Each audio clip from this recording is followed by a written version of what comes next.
Okay, so it says I'm live at last. My fucking god, that took an age. That took a fucking age. Right. Well, it says I'm live. Am I live? Do, do, do, do, do.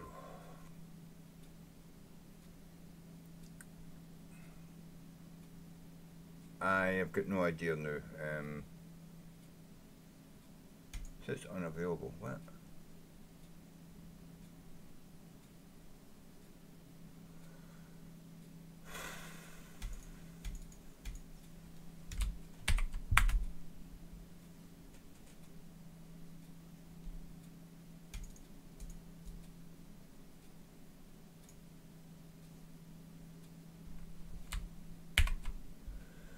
Do, do, do, do, do, do, do.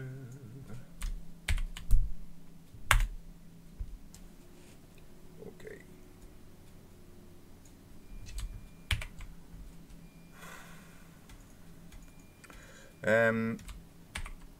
Let me just sort this out, guys, right? Because this is doing my nothing.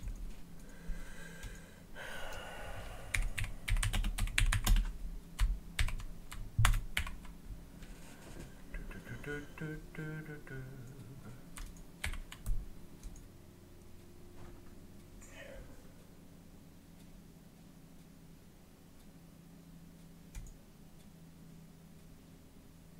Okay, so I think I've got it now, right? Which is quite odd because I can't actually see myself now. Why is this so difficult? Okay, right, so here we are. So, back once again doing a whiskey review.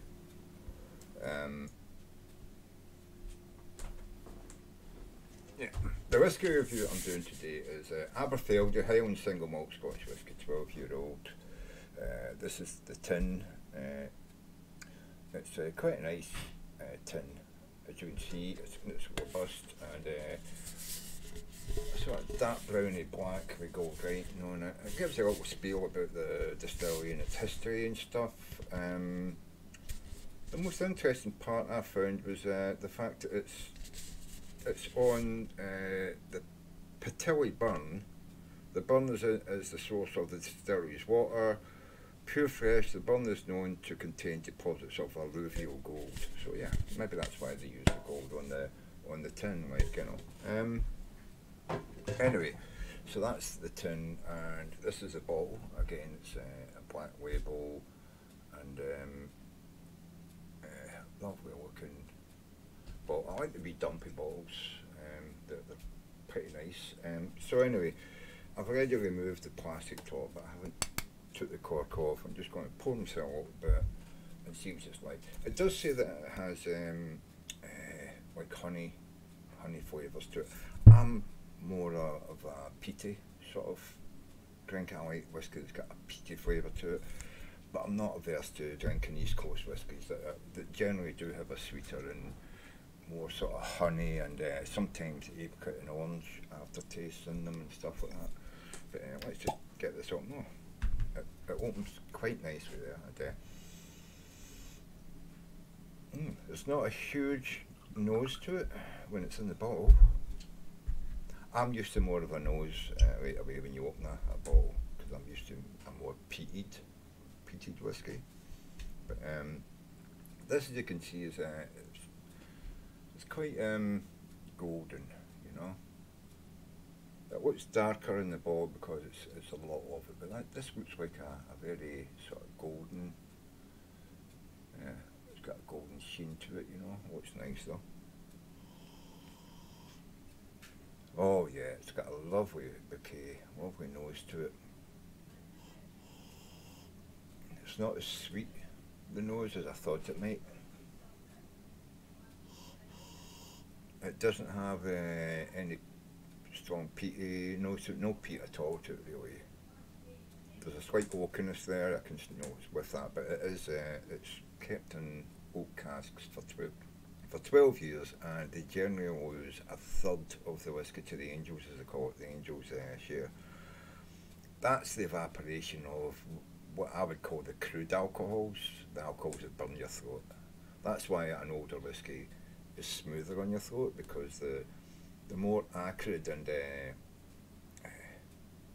the alcohols that will burn, sting when you drink, like a 2-year-old whiskey, it will sting a bit more, it will inflame your tongue, got little needles on it, it stings, You get less of that as those alcohols evaporate off through the cask. And the heavier alcohols they're still all the same kind of alcohol, but they're variations of the same alcohol. The alcohol gets you drunk,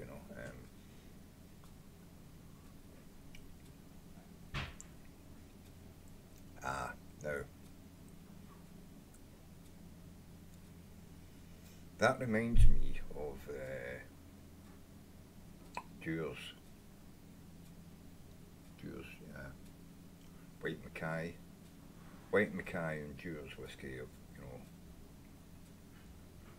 It's much lighter than the Bell's whiskey. I'm sure a lot of people have drank Bell's. It's a very common whiskey in Scotland. This reminds me more of White Horse, White Mackay, Dewar's kind of whiskey. It's got that much lighter.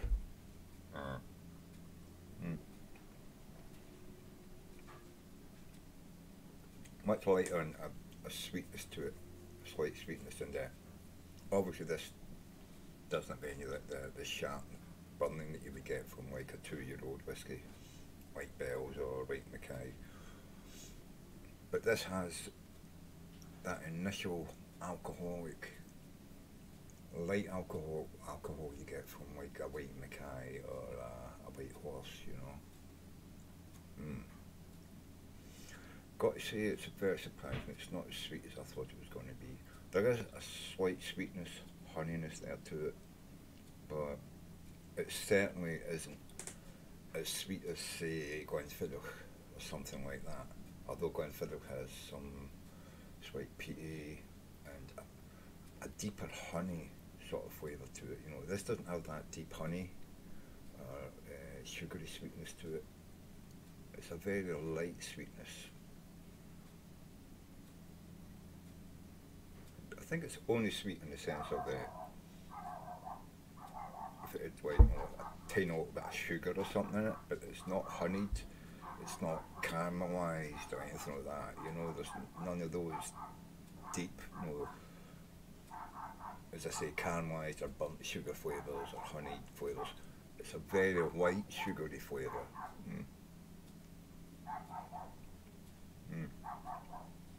And as I say, it has those much lighter alcohols that you would get from a Dewar's or a White Horse or a White Mackay's. I find things like Bell's and Macallum, they've got a heavierness. The alcohol didn't seem to evaporate as quick, in those whiskies. It tends to like cling. This is a very light evaporating sort of feeling in your mouth. It just disappears, and it leaves like a heady, nosy sort of, the fumes come out through the nose and give you that, much lighter sort of alcohol flavour to it, alcohol feel to it.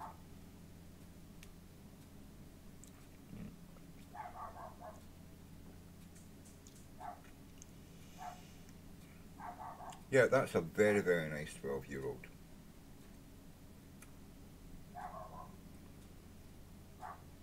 I mean, I've tried Shepherd's Regal, and I think this is better than Shepherd's Regal, to be honest with you.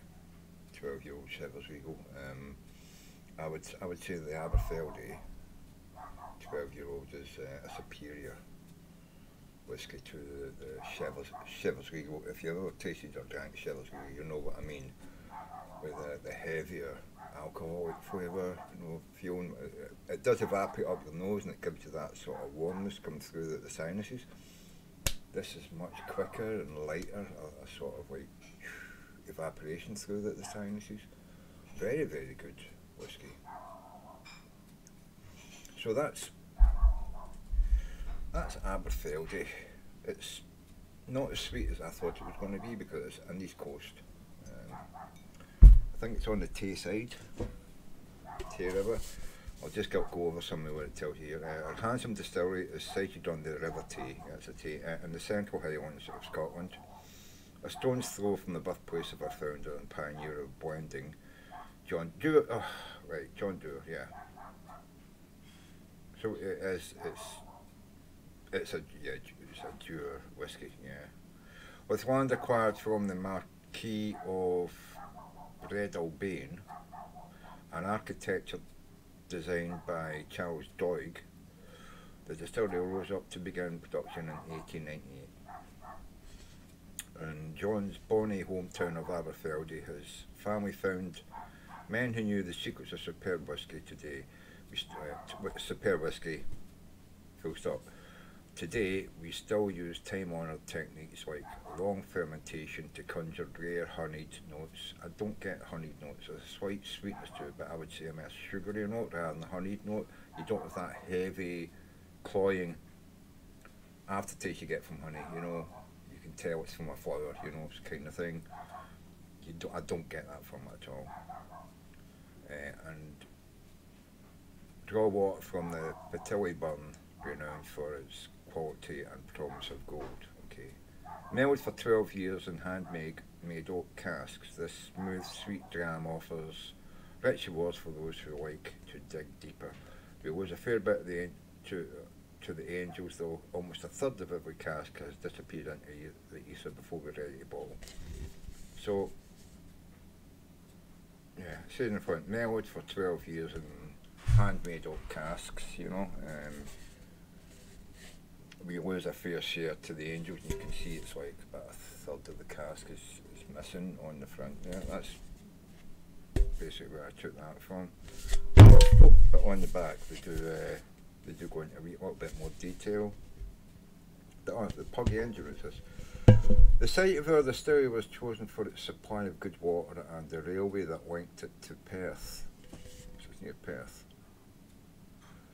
The Puggy engine brought barley for our malting and oak for our coopers before conducting the precious golden liquid to market.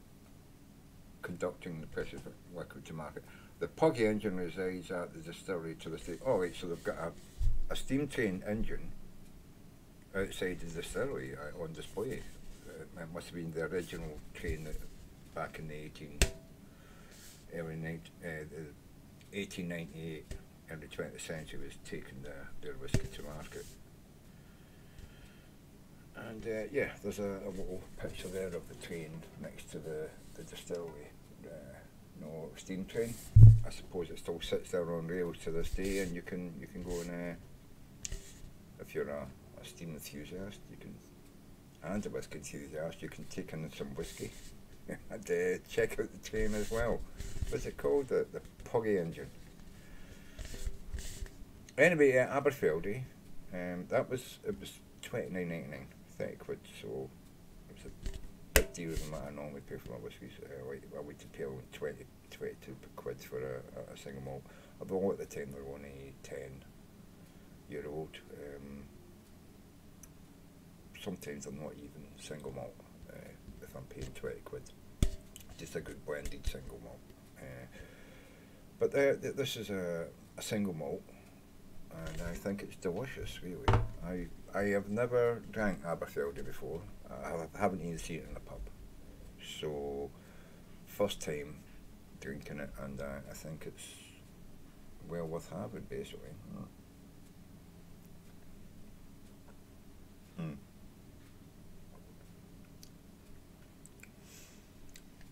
So the shop that I normally get my whiskey out is just a normal local corner shop.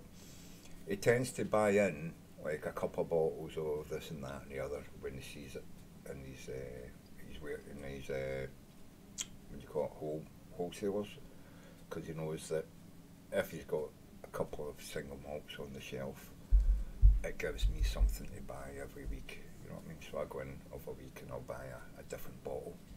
So he does try to buy in some stuff like this for me. And he did say to me the other day, he wasn't in the shop today, but he did say to me the other day that he had some nice whiskies at a good price, you know, good deals on them. I expected it to be like £24, £26, but it was £29.99, so 30 quid basically. I got a penny change out of 30 quid. More than I wanted to pay for a bottle of whiskey, to be honest with you, but I just thought, by the look of the tin, I thought, yeah, it's got to be a dumpy bottle. I like that. I like the little dumpy bottle that you get it in.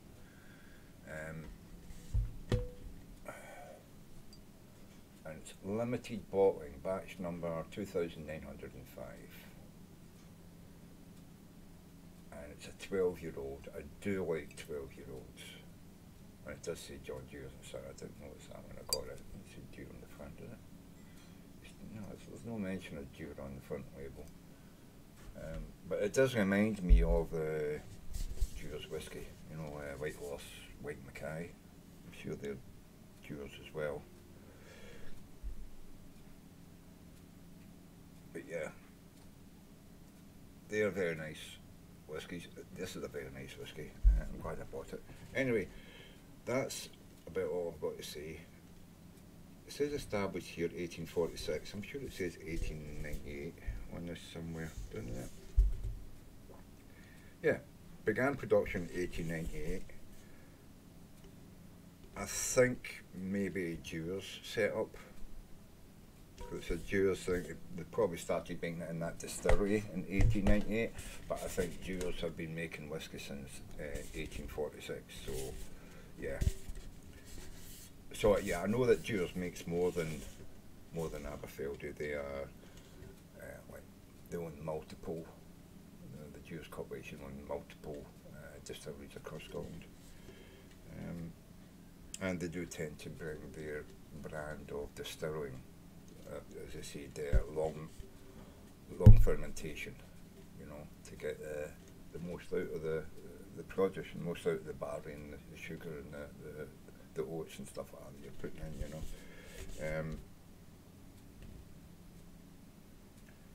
I do like it.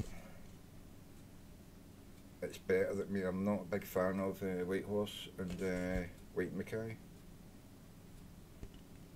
I do normally prefer peated whiskies, but this being an oak, and it's not heavily oaked either.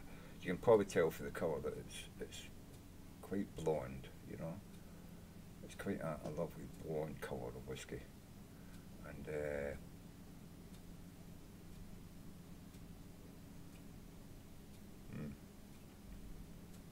there is definitely a mild oak flavour to it. It's not bitter, not overpowering. Absolutely no peatiness to it at all whatsoever, and I do not taste honey from it, although there is a slight sweetness. Could be derived simply from the sugars that have been cooked out of the oats and barley, you know. Yeah, I think that is a splendid buy, actually. I'll just put that to the side. I'm not going to drink all of that today, to be honest with you. I did get a gift from a friend of mine the other day, and I've been drinking that. It's got cherry cola in it because I can't drink it straight like I do this whiskey.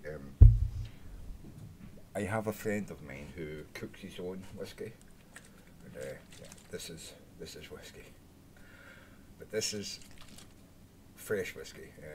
It's not been matured and left in a cask for any time. You cannot drink this straight. I tried it just to see what the original flavour is. Not exactly a good flavour, a good taste, but if you add a little bit of sugar or coke or something like that to it, it still has, I think it's picked up a bit of flavour from the plastic bottle that it's in. It leaves a little bit of like a burnt rubber flavour in the back of the tongue. Now, either it was overcooked or overheated in its process of being made, or it's, as I say, because it's an acid, I think it's lifted a little bit of flavour from the plastic, you know. But it's a delicious drink, and it leaves a smile on your face. But high octane alcohols tend to do that. I mean, these alcohols are beautiful. They're designed for flavour as well as, you know, getting drunk. Right? I mean, these are 40% proof. When you get to something that's like that, you're probably talking somewhere around about 105% proof, right? So you need to dilute that at least 3 times. You know, you have to like three measures of Coke or lemonade or something to 1 measure of this, just to get it down somewhere close to that, you know. This would burn your stomach out if you drank it in gulps, you know. I'm talking about, I tasted it and it burnt my tongue a bit, burnt my throat a little. I didn't want to drink any more of it because it would have lifted the lining off my stomach, which is why whiskey is diluted, basically. It probably starts at like 200% proof, you know, and clear, and then they stick it in a barrel for 12 years, and then they mix it with water. They dilute it down just with water to that probably comes out like really dark, and then they dilute it with water to get that blonde colour, to get it down to 40% proof. They can't sell it to you fucking 180, 200% proof. You know, it's illegal, because you drink that, it lifts the stomach off you, gives you fucking ulcers, burns a hole in your stomach, kills you, you know. And you might die happy, but they don't want people dying, you know what I mean? So,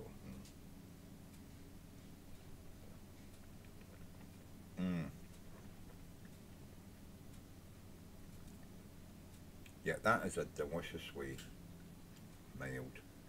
Compared to that, I mean, even diluting that 3 times, it's made this taste like water, just that sip I had. I drank that and it was like just whiskey flavoured water. I didn't get any burning, because this has burnt my tongue right now, so I diluted 3 times.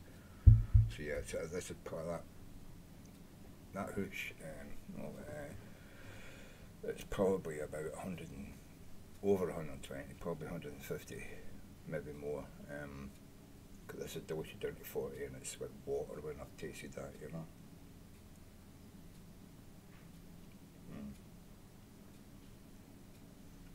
And it's completely killed all the flavour in that. So yeah, I tend not to drink a lot of this. One glass a day of about what's in that, with, if I top it up to there, so that much whiskey, and I top it up to there, reducing it down to like 40 or 50% proof before I drink it, and it's, as I say, it's still stronger than a 40% proof whiskey. I must find out how he does it and start making my own. Anyway, Slanjiva, motherfuckers. I'm about to go and change everything around again and go and play Portia on Twitch, if you want to follow me there. Tess on twitch.tv, and I'll be playing Portia for the foreseeable next 8 hours probably. But thank you very much for stopping by and watching me do my Aberfeldy Highland Single Malt Scotch Whisky Review, 12-year-old single malt. It's delicious. I will certainly keep that aside until I've finished drinking the hooch that I've got, because as I say, drinking that after drinking the hooch, it's like, it tastes like water. I know it isn't water, it's 40% proof. I know I'm going to be drunk now with this little bit of drink and that little bit. I'm going to be pissed for the rest of the day now, so yeah, I don't know how well I'm going to do it, Portia. But thank you very much for stopping by, watch me stream my whisky review. I hope you enjoyed it. I can highly recommend the Aberfeldy. If you can get it cheaper than 30 quid, then grab it, but 30 quid is average price for, you know, 26 to 30 quid for a 12-year-old single malt. It's about the price you're going to have to pay anyway in Britain. Don't know about overseas exports or whatever. You may get even cheaper, you know what I mean, I don't know. But thank you very much for stopping by. Appreciate that. Wherever you are, whatever you're doing, hope it's all going well for you. And I'll be back some other time. It's been a while since I've done a whisky review. I'll be back. Hopefully, I can get some beers that I've never tried, and maybe some wines, and I'll start doing reviews again this year. Anyway, cheers, guys. Sanjivar. I'll see you all later.